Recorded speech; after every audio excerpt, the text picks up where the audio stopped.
Desde as primeiras imagens que vi do jogo, Blasphemous sempre me chamou a atenção. A maneira como a obra trata o tema religioso acaba por criar esta atmosfera coberta por um clima católico ou misterioso que me agrada bastante. Em Blasphemous, somos apresentados a Custódia, uma terra dominada pelo milagre. Este milagre trata-se de uma religião com fortes inspirações na religião católica, mais precisamente no Antigo Testamento, onde ainda não era muito popular a imagem de Deus como uma divindade que prioriza o amor e o perdão. Blasphemous é riquíssimo no trabalho que faz com as referências que escolhe acolher. Este trabalho, realizado de forma quase perfeita, reflete-se no visual, na história e na vibe que o jogo cria.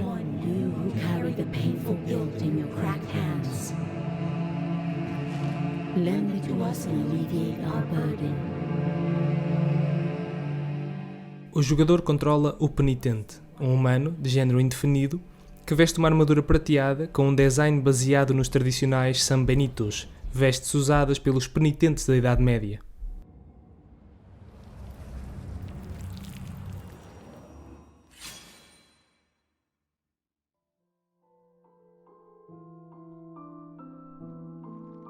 Pessoas que teriam cometido algum tipo de pecado perante a Igreja teriam de usar estes San Benitos durante um período de tempo.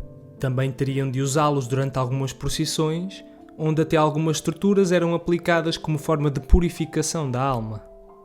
Os San Benitos tinham diferentes cores para simbolizar diferentes pecados que seriam purificados com diferentes penalidades. Os San Benitos de cor amarela simbolizavam um arrependimento, alguém que, reconhecendo a sua heresia, teria tido a oportunidade de limpar a sua alma da culpa e do pecado. Os San Benitos negros eram reservados aos que seriam sentenciados à morte, seja pela gravidade do seu pecado ou pela falta de humildade em reconhecer o seu erro. Também era comum a procissão de alguns penitentes que carregavam cordas amarradas ao pescoço durante a procissão. Esses eram os que seriam chicoteados, muitas vezes por bigamia ou por algum tipo de pecado menor. For we at each moment lean forth, so as not to divert our eyes from the path. Such is our old precept. Durante a nossa jornada, o penitente carrega Mea Culpa, uma espada que nasceu de um milagre. Mea Culpa era uma expressão usada em contextos religiosos para definir a procura pelo perdão de um pecado cometido. O penitente carrega constantemente essa culpa por um pecado que procura purificar, tornando a sua penitência não apenas espiritual, mas também física. Heart of guilt, return now from the dream.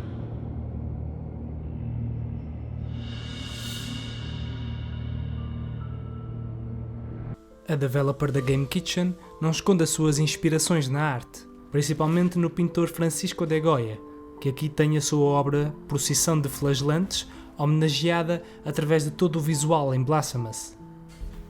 Na obra do pintor, conseguimos ver uma procissão religiosa, onde as figuras divinas são carregadas para serem adoradas pelos seus crentes. Também podemos ver o uso dos San Benitos por parte dos penitentes, que por castigo são obrigados a caminhar nesta procissão.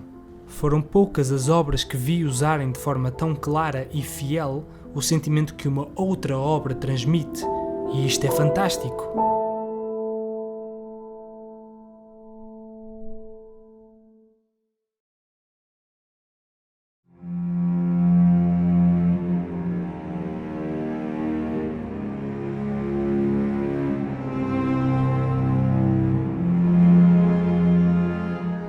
Blasphemous dá-nos bons exemplos de como usar as nossas fontes de inspiração, não só visuais como também sensoriais e atmosféricas.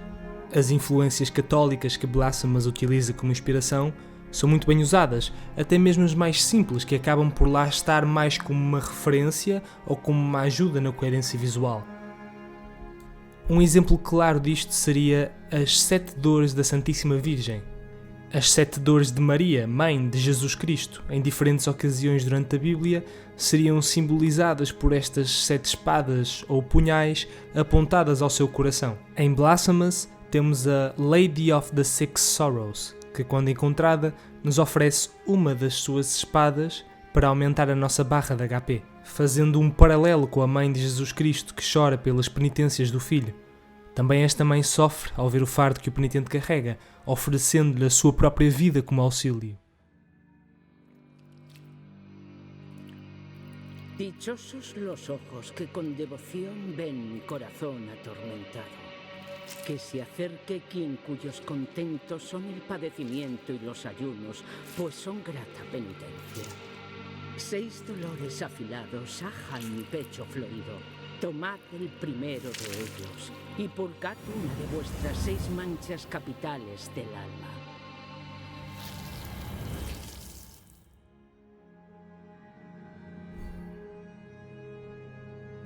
Claro que isto não passa de um pequeno apontamento, mas mostra como tudo é pensado para que o jogador não saia daquele lugar que ele escolheu habitar durante as próximas horas. É uma coerência visual, atmosférica e sensorial. O mundo de Blasphemous é cheio de personagens e histórias que alimentam este mundo engolido por uma fé que, apesar de divina, nem sempre é benevolente. Outra referência da qual vale a pena comentar é o The Twisted One. Este poderia ser confundido como uma alusão às imagens de Jesus Cristo pregado na cruz. No entanto, referencia a pintura Cristo na Cruz entre 2 ladrões do pintor, também barroco, Peter Paul Rubens. Na pintura do Jesus Cristo, como uma figura divina, se encontra imaculado, como se não sentisse qualquer dor. Os 2 ladrões, crucificados ao seu lado, no entanto, como humanos que são, contorcem-se, tortos, como que a tentar libertar o corpo daquele sofrimento. Na figura do The Twisted One, podemos ver que apesar da sua posição, a sua expressão não mostra qualquer tipo de sentimento. Uma possível leitura seria a de que enquanto a sua expressão demonstra a sua divindade, assim como Cristo na cruz, o seu corpo dá-nos indícios de uma possível corrupção nessa divindade, prevendo de antemão as reais intenções do milagre. Tudo isto serve para mostrar como a The Game Kitchen usa as suas inspirações de maneira inteligente, não deixando que a amplitude do tema sobre o qual está a trabalhar lhe tire o foco, conseguindo assim perceber o que usar e como usar. Pegar em temas de extrema importância na cultura da humanidade é fácil, mas saber trabalhá-los de maneira interessante e ainda conseguir criar todo um mundo que, apesar de fortemente inspirado num desses temas, consegue ser independente da sua fonte de inspiração, mas sem te fazer sentir que estás a caminhar numa realidade paralela onde Jesus Cristo está um bocadinho torto na cruz. No fundo, não usa o tema religião como um chamariz para quem aprecia este tipo de temáticas, e isso é de louvar. While mine becomes younger, such that I now look like a child, such a terrible sentence is this, that I do not understand its purpose. No matter how much I reflect on the sin that I may have committed to deserve it, the grace of the miracle is present even in those who are punished. Perhaps I might reduce the magnitude of this sentence by helping you. Mecanicamente, Blasphemous é simples, mas eficaz. A proposta aqui não é a de criar algo novo, mas a de criar uma gameplay coerente e estruturalmente forte. Com fortes inspirações em Metroidvanias e, obviamente, em Souls, Blasphemous mistura um combate que apoia as suas variantes na diversidade de inimigos. Às vezes, a esquiva no momento certo é a maneira mais correta de encarar uma batalha. Outras vezes, o parry no momento certo mostra ser a maneira mais eficaz de sair vitorioso. A variedade de inimigos é realmente muito boa, assim como o seu visual, que, como tudo o que o jogo apresenta, alimenta de maneira muito positiva tanto a ambientação como a lore do próprio jogo. Apesar das inspirações em Metroidvanias, o backtracking não é algo que seja essencial na experiência de Blasphemous. A única exceção sendo o final canónico do jogo, que pode exigir algumas viagens ocasionais. No que toca às inspirações em Souls, o jogador contém uma barra de fervor que permite ao penitente executar algumas orações que se refletem em magias no gameplay. Estas magias podem variar entre aumentar a velocidade de ataque, ativar um escudo e em algumas magias de dano simples. Esta barra de fervor, que se encontra em baixo da barra de HP, é diminuída sempre que morremos, obrigando o jogador a voltar ao lugar da sua morte se quiser reaver a sua barra de fervor. Um sistema parecido é encontrado em Dark Souls 2, onde isto acontecia com a nossa barra de HP. Esta opção de design sugere acreditar que o jogador pode se sentir dependente de fervor para ultrapassar certos obstáculos. Contudo, nunca fiquei realmente preocupado com a possível falta de fervor. É facto que certas orações facilitam bastante a jornada, mas não ao ponto de nos tornarmos dependentes dessa mesma habilidade. Diria que o fervor é melhor utilizado durante as batalhas com os boss. Lutas essas que se mostram muito boas e proporcionam um bom desafio ao jogador.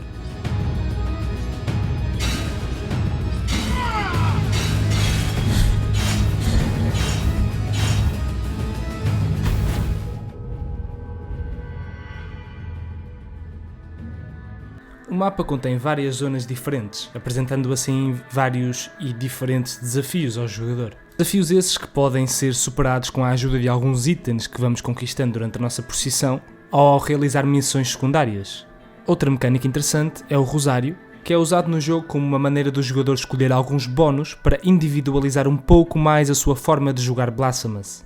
Todas estas mecânicas estão ao dispor do jogador, mas de maneira natural e sem estragar a ilusão que Blasphemous cria desde a sua primeira cutscene. Vou falar agora um pouco sobre a história de Blasphemous, sobre o caminho que ela parece querer seguir e como isso pode não ser tão positivo para aquilo que Blasphemous já criou. Portanto, se pretendes acabar o jogo sem spoilers, sem teres alguma visão prévia do significado da história, eu recomendo que passes para o final do vídeo, um tempo que eu vou indicar aí no ecrã. E até lá.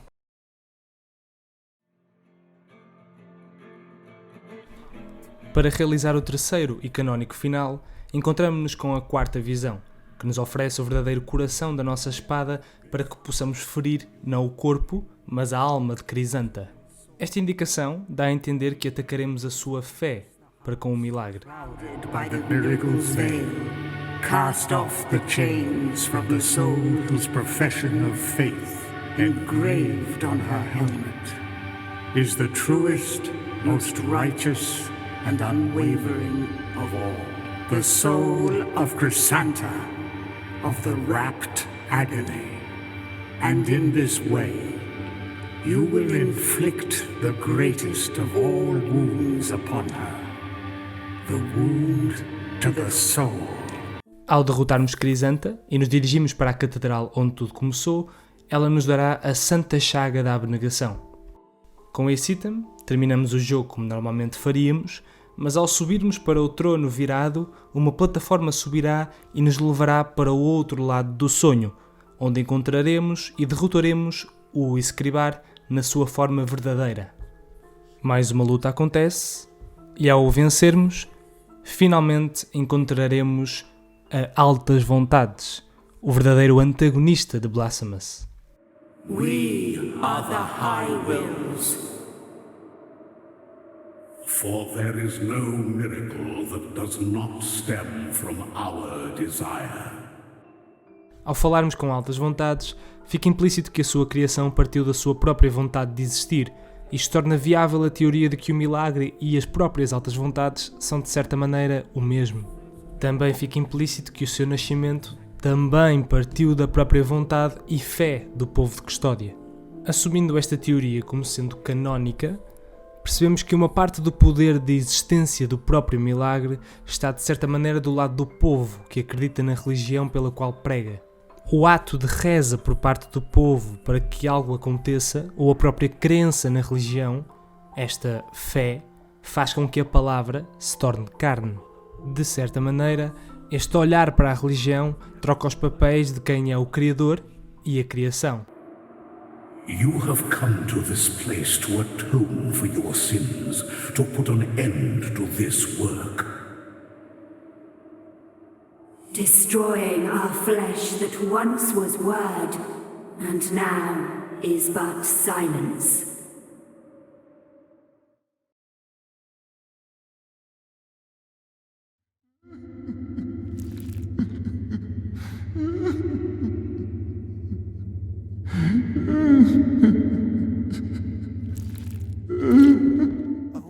Contudo, e tendo em conta tudo aquilo que o jogo nos vem mostrando durante a gameplay, quando falamos da narrativa do jogo, este caminho parece enfraquecer tudo aquilo que Blasphemous vem construindo. Se o milagre não passa de uma força que depende totalmente da crença dos seus fiéis para existir, então as ações dentro daquela ficção não têm peso.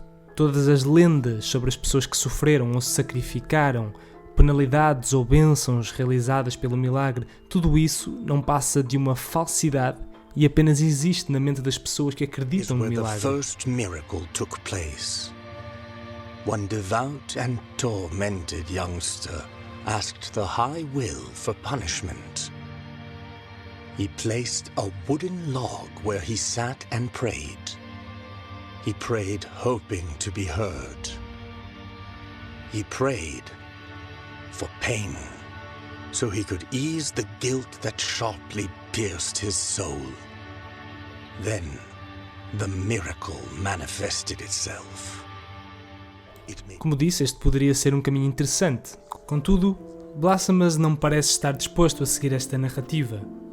É uma obra que mostra levar-se muito a sério e que consegue fazer com que o jogador participe nesta fantasia religiosa.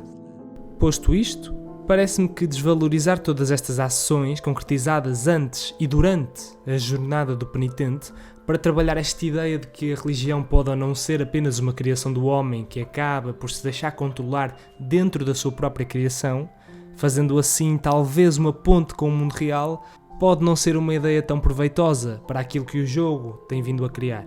Blasphemous se beneficiaria mais com a continuidade séria do mundo já criado, visto que ainda não é dado ao jogador todas as respostas sobre todos os acontecimentos já passados ou que poderiam ter acontecido no mundo.